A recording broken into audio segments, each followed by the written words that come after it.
Oi pessoal, então nós estamos dando continuidade aqui ao nosso conteúdo de terceiro bimestre na matéria de Geografia para o terceiro ano A do ensino médio. Estamos dando continuidade aqui ao nosso conteúdo de Geografia para o terceiro ano A do ensino médio. E aí, nós vamos agora então falar sobre geomorfologia. Então, nós vamos entrar aqui no princípio da geomorfologia, certo? E aqui quando a gente entra então na geomorfologia, a gente vai começar vendo ali a questão da movimentação das placas. Então a gente vai falar dos limites das nossas placas tectônicas. E aí a gente vai colocar aqui, os limites entre as placas estão associados a diferentes dinâmicas na superfície terrestre. Toda movimentação de placas, ela gera uma consequência, tá? Toda movimentação das placas tectônicas, elas causam uma consequência no globo. Elas apresentam uma consequência. Então, toda movimentação de placa, ela vai nos trazer uma consequência, certo? Lembrando que as placas tectônicas, elas se encontram entre a crosta terrestre e o manto. E elas se movimentam graças à ação das correntes de convecção. E esse movimento das correntes de convecção, ou seja, a maneira como estas correntes de convecção agem sobre as placas tectônicas, elas acabam gerando movimentos particulares. Então, os nossos três movimentos conhecidos sobre as placas tectônicas são os movimentos divergentes ou movimentos construtivos, os movimentos convergentes ou destrutivos e os movimentos transformantes ou conservativos. Então, três movimentos realizados pelas nossas placas tectônicas. O movimento divergente é o movimento de afastamento das placas tectônicas. Então, quando as placas se afastam, é o movimento divergente. O movimento convergente é o movimento de choque de placas tectônicas. E o movimento transformante é quando uma placa raspa lateralmente pela outra, certo? Então, quando uma placa raspa lateralmente, ela realiza então o movimento transformante.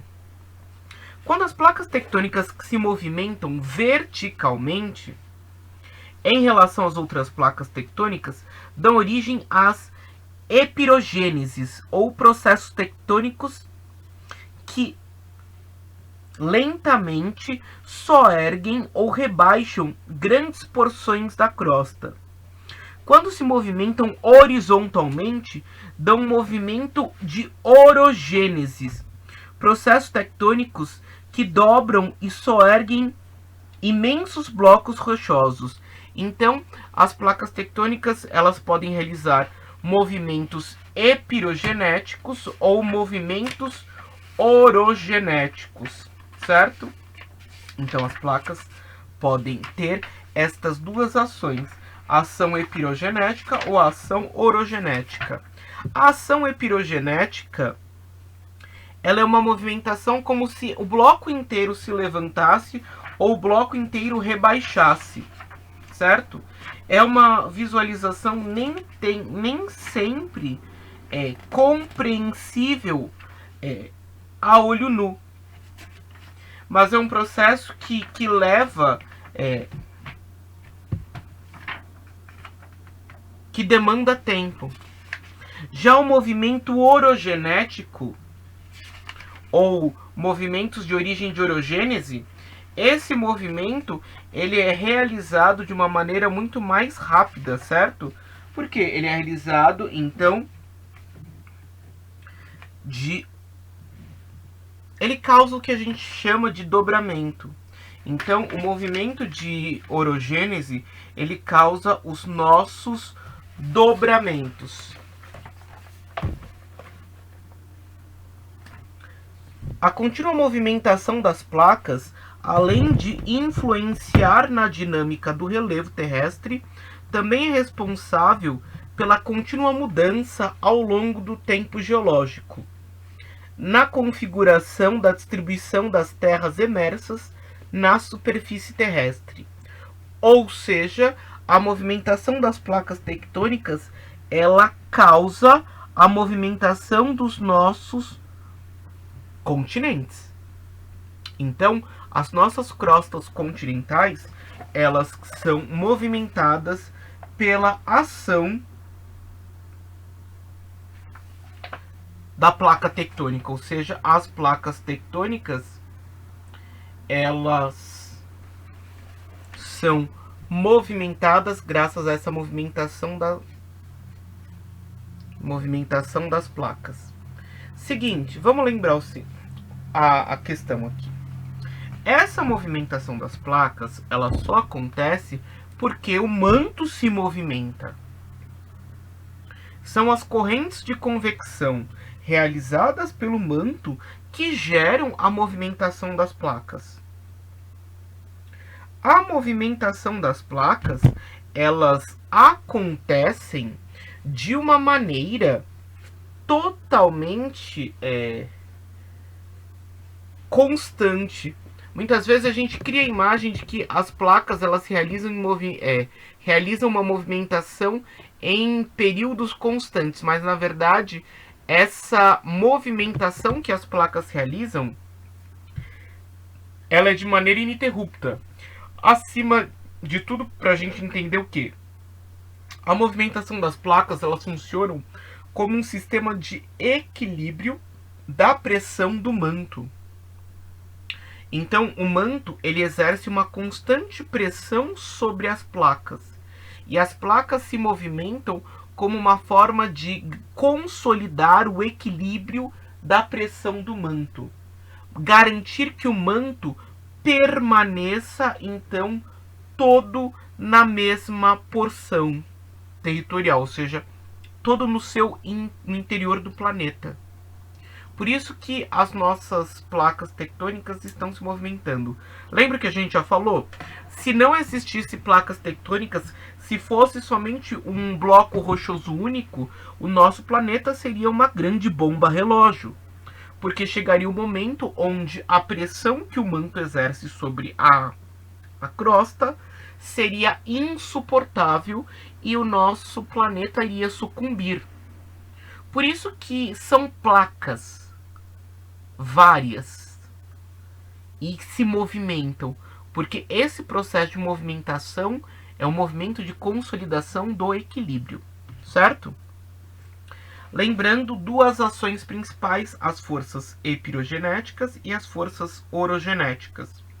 As forças epirogenéticas ou verticais provocam de modo lento e generalizado o levantamento ou rebaixamento de grandes extensões de terra.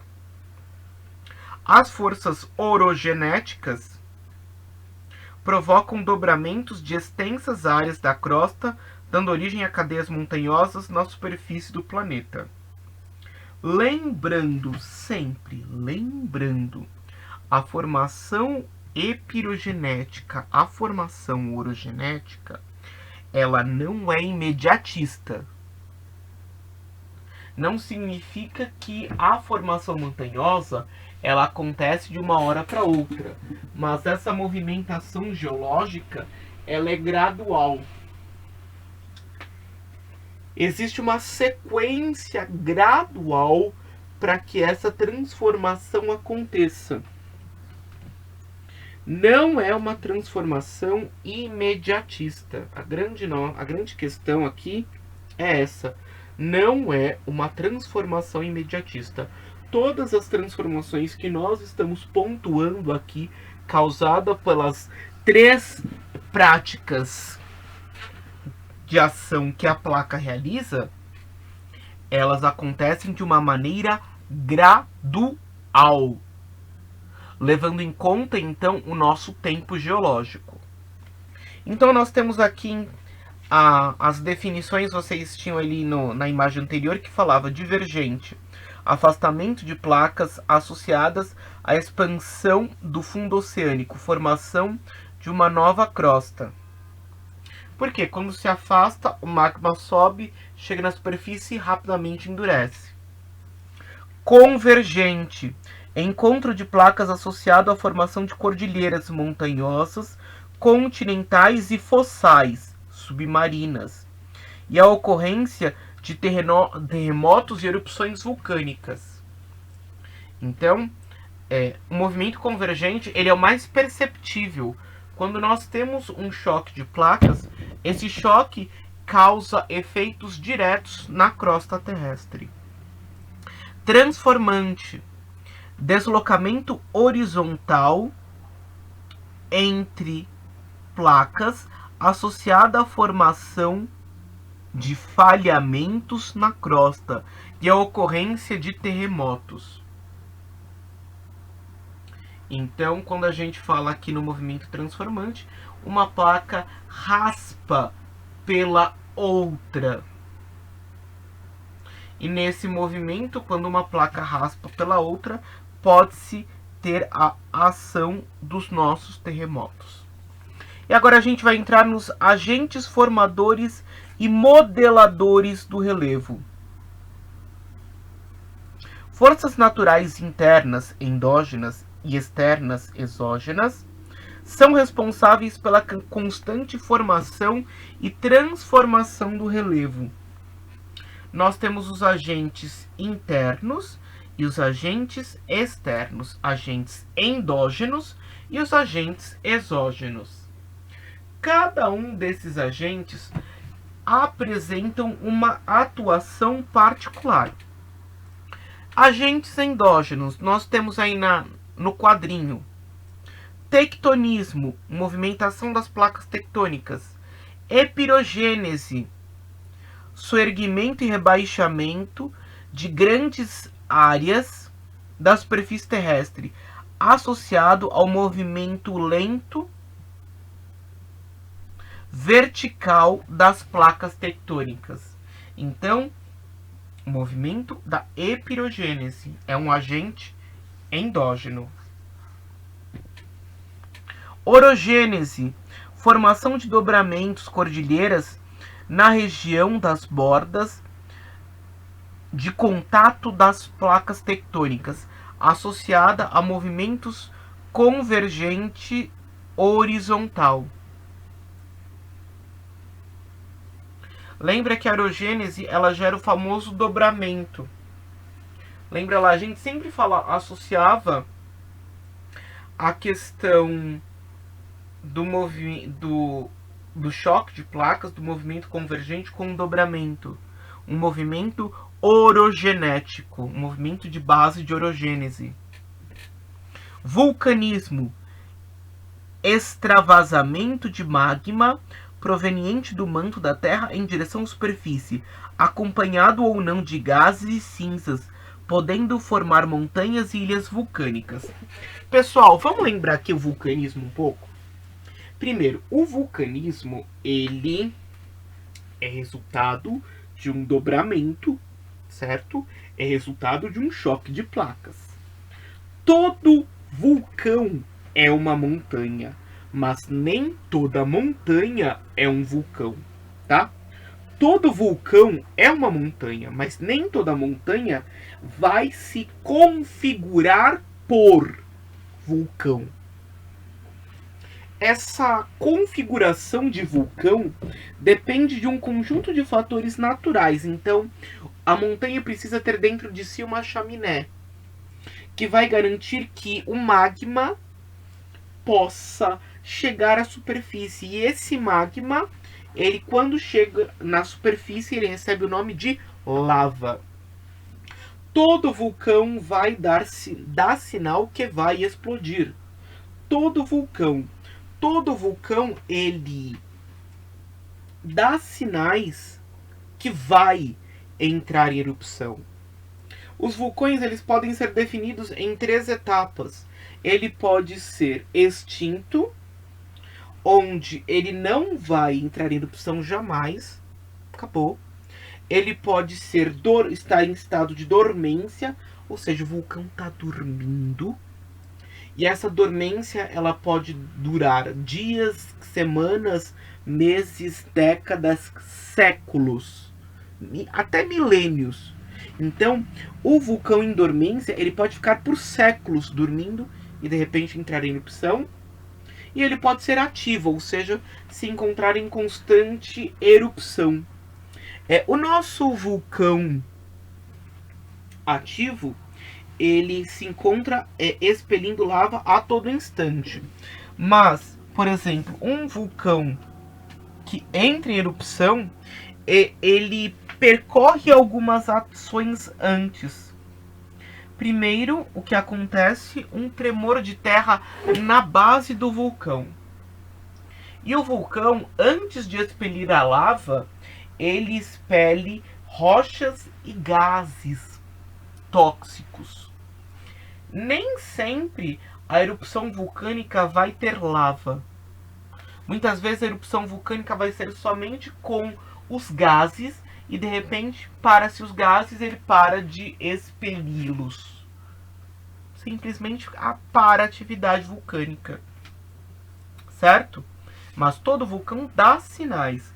Podem ocorrer falhas? Sim, como nós tivemos há pouco tempo, da visitação de um vulcão que acabou levando à morte de alguns turistas.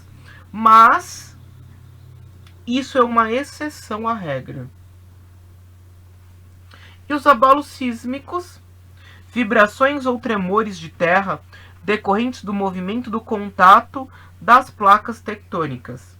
Lembrando, abalo sísmico, o abalo sísmico, quando acontece na crosta continental, nós damos o nome de terremoto.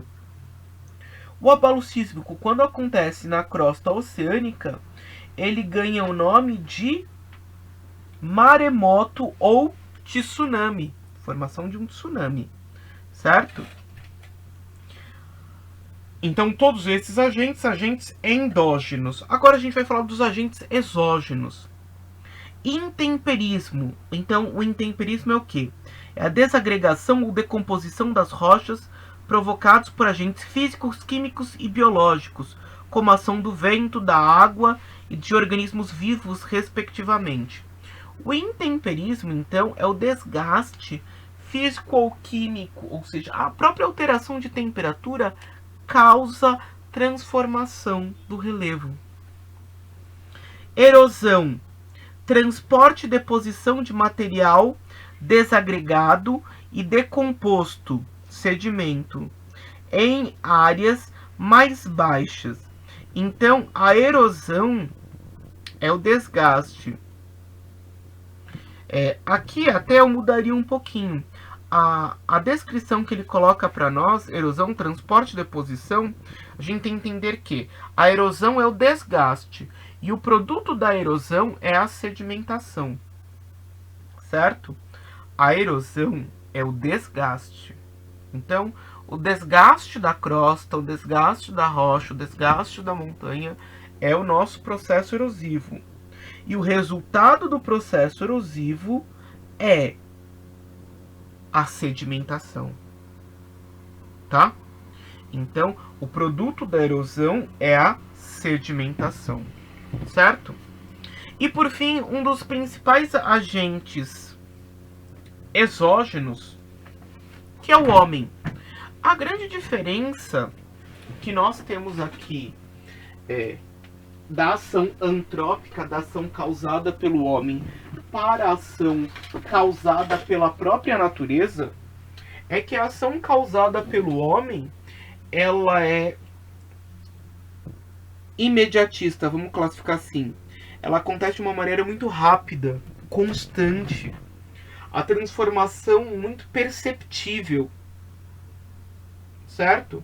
Então, a transformação causada pelo homem no meio natural, ela é extremamente perceptível. Já a transformação que a natureza faz, ela é muito lenta, ela é gradual. Então, sempre que a gente fala aqui na ação antrópica, nós estamos colocando a ação realizada pelo homem. E a grande diferenciação da ação do homem para a ação natural é que a ação natural ela é gradual, lenta. A ação humana ela é rápida, imediatista. A transformação sempre vai acontecer em uma condição também muito maior. Então, a ação é muito mais rápida, certo?